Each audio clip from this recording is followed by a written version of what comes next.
আপনি কি জানেন আসামের জনপ্রিয় সিঙ্গার জুবিন গর্গ তার মেয়ে কাজলিকে রাস্তা থেকে গুড়িয়ে নিয়ে এসে মানুষ করেছেন। এই গল্পটি পুরোটা শুনুন, আপনার চোখের জল আপনি ধরে রাখতে পারবেন না। একদিন জুবিন গর্গ নিজের কাজ মিটিয়ে বাড়ি ফেরার পথে একটা ছোট্ট বাচ্চা মেয়েকে দেখেন। বাচ্চা মেয়েটি লোকের বাড়িতে কাজ করছে। সেটি দেখে জুবিন গর্গের মনটা কেঁপে ওঠে। তৎক্ষণাৎ জুবিন গর্গ আগু পিছু না ভেবে সিদ্ধান্ত নেয় বাচ্চা মেয়েটিকে অ্যাডাপ্ট করবে।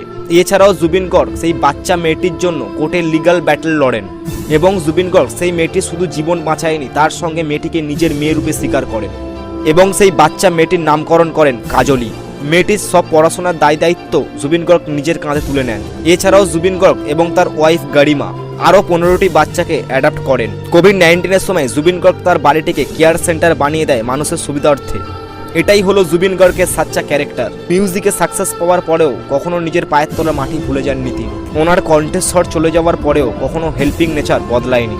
গাইস, জুবিনদার জন্য এই ভিডিওতে একটা লাইক করে চ্যানেলটিকে সাবস্ক্রাইব করে কমেন্টে জয় জুবিনদা লিখে যাও।